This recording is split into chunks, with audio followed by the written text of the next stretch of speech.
खिपरो मां अव्हांखे ख़बर ॾींदा हलूं त खिपरो में अछड़े थर जे ॻोठ फराडी ऐं कंडीतल जे रवासी राजड़ बिरादरी पारां बाअसर जे ज़ुल्मनि नाजाइज़नि ख़िलाफ़ खिपरो जे शहीद चौक ते एहतजाजी मुज़ाहिरो कयो वियो।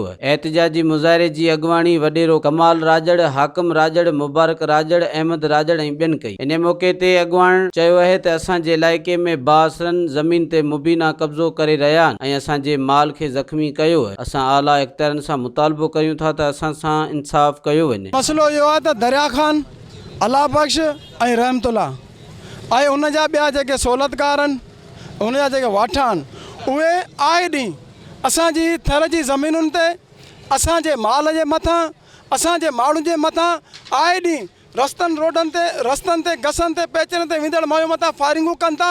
ऐं असांजी हुते कंडीतल में ज़मीन आहे, उन जे मथां असां पोखणु वियासीं, उन जे मथां अंधाधुंध फायरिंग कई, असां पंहिंजी जान बचाई आहे। उन खां पोइ वरी ॿिए ॾींहुं 2 ॾींहं छॾे 3 ॾींहं जेको आहे सो ॻोठ फाड़ाडी बाबू राजड़ में असांजा ॿिया माइट रहनि था।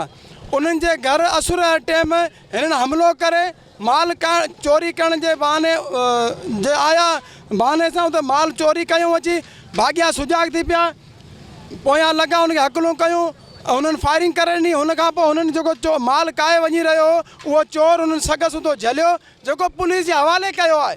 पुलिस खे अॼु 3 ॾींहं 4 ॾींहं थिया आहिनि, पुलिस खे जीअं हवाले कयो आहे, उन खां पोइ पुलिस उनखे छॾे ॾिनो आहे। असांजो मुतालबो आहे त इन चोर जे मथां FIR कटी वञे, असां सां इंसाफ़ कयो वञे। ऐं असां हिन थर जे माण्हुनि सां जे कंडीतल जा रहवासी आहियूं ऐं फाड़ाडीअ जा जेके असीं 5 ई पाड़ा हींअर गॾु आहियूं। अलाह ताला ने करे उन में अगम आहिनि, गाला आहिनि, वीसा आहिनि, उते जेके अवाम हिंगोर जा जेके रहनि था, दर्स रहनि था, भैया रहनि था, होतिजा आहिनि, उहे सभिनी जे मथां हुननि जो ॾाढो ज़ुल्म हले पियो। असां अरबाब इख्तियारनि खां इहो मुतालबो करियूं था त असांखे हिननि दहशतगर्दनि जिन थर जे अमन खे ख़राबु कयो आहे, असांजी ज़मीनुनि ते कब्ज़ो कयो आहे, उनखां असांजी जान छॾाई वञे। असीं पीर पगार खे अर्ज़ु करियूं था, असां हिते तर जे काज़ी शमसुद्दीन राजड़, ख़ुदाबख्श राजड़, ख़ुदाबख्श दस्त साहब खे असां पुरज़ोर अपील करियूं था त असांखे हिननि खां जान छॾाई वञे। असांखे मौत मार धमकियूं ॾियनि पिया, असांखे अगवा करण जूं धमकियूं ॾियनि पिया, आए ॾींहुं असांजे मथां फायरिंगूं हली रहियूं आहिनि। इंतिज़ामिया पारां हेसि ताईं को बि तहरुक न वरितो वियो आहे ऐं जेको चोर हिननि झलियो हो उहो हिन जे हवाले कयो, उन खे बि उन्हनि छॾे ॾिनो आहे। उनजो रसूल बख्श गजू उनजो सहूलियतकार आहे, उहो सॼी डीलिंग उहो रसूल बख्श गजू करे थो।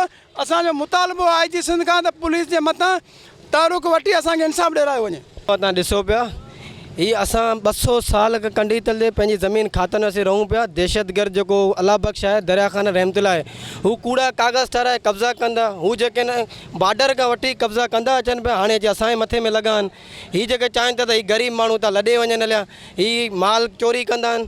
असांजे 3 ॾींहं माल ते हमिलो कयूं, माल चोरी करे कोई हुननि जा 6 हथियारबंद माण्हू आहे। असांजा धराड़ वीचारा हथे ख़ाली हुआ, ग़रीब मिसकिन विया माल काए तली में माल चाढ़नि, हुननि सिधी फायरिंग कई, जंहिंमें जेको आहे 2 ॼणनि अची माल में हथु विधो ऐं भाॻिया सुजाग ते भाॻियनि अचनि चोर पिया लॻा, ॿिया सभु भॼी हले, हिकिड़ो चोर सां झले पुलिस हवाले कयो। SHO हथ में ॾिनूं, असां सबूत मौजूदु आहिनि, असां पुलिस खे ॾियूं, सभु असां सबूत आहिनि। हिननि पुलिस वारनि छा कयो, रसूल बख्श गजू जेको आहे उहो हुनजो सहूलियतकार आहे, हुन खां माल वठे थो, उन चोर खे छॾे ॾिनो आहे। उन का FIR कोन कटी आहे ऐं उन खां पोइ जेके आहिनि कल्ह बि असां ते फायरिंग थी, अॼु बि असां ते फायरिंग थी आहे। पुलिस को बि माना हिननि में नोटिस नथी वठे। उन खां पोइ असांखे मौत मार धमकियूं ॾियनि पिया, असांखे अगवा करण जी धमकियूं ॾियनि था।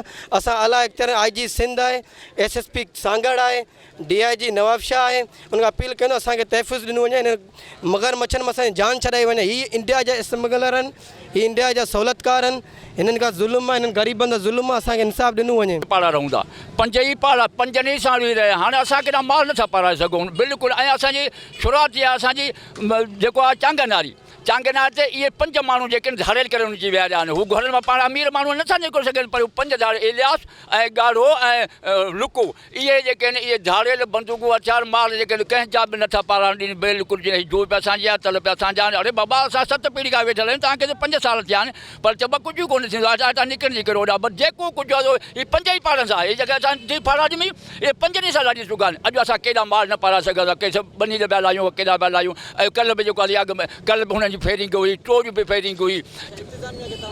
हा साईं, असां इंतज़ाम जाम चयो, असां पहिरियों इंतज़ाम असांजो पीर पागारो, उन ते असां कमेटियुनि जो आंदियूं हुनखे न करार ॾिनूं, हुनखे उनखे छा कयो, पीर बस खे झुणे चई वियो, चयो नियाणी आहे हुनखे तव्हांखे हक़ु कंजो कोन, पर पाणी हुनखे ॾेई छॾियो। हाणे हू पाणी आयल नियाणी, हू 5 नियाणी उन्हनि खे बि लॾाए, हाणे इंतज़ाम केरु चयो, तंहिंखां पोइ ख़ुदा बि खे चयो आहे, काश साहिब खे चयो आहे, अॼु बि हुनखे असांजो अर्ज़ु आहे, त भई महिरबानी करियो, जेके बि असांजा ख़लीफ़ा आहिनि, अञा असांजो कमेटी रखी पई आहे, अञा ईंदा हुन ते, त बाबा इहे लॾाए चुका आहिनि, पीर बच विहारे चुको आहे, पर हाणे असांखे महिरबानी करे इन चांगना था 5 घर लॾींदा न, तेतर असांखे सुकून न ईंदो, तेतर असांखे सुकून कोन ईंदो, इहो महिरबानी करे। ऐं इहो अॼु लड़ाई, अॼु हाणे अञा माल कहिड़ा पढ़ायूं, हुन हथियार बंदूकूं माल सभु अॻियां रोके वेठा आहिनि। हाणे महिरबानी करियो काई साहिब खे ऐं ख़ुदा बि राजड़ खे, ख़ुदा बि दर्श खे, असांजा ख़लीफ़ा, असांजा जेके मोतबर आहिनि, महिरबानी करे असांखे हिन मलाइकनि मां जिंदू छॾाए, भला जे नथा छॾायो त पोइ असांखे केॾा लॾायो, असां बि का उमेद न रखूं, असीं केॾा निकिरण जी करियूं। मज़ीद ख़बरनि ऐं तफ़सीलात लाइ विज़िट कयो असांजी वेबसाइट www.awamiNewsHD.com ऐं ॾिसंदा रहो अवामी न्यूज़ HD।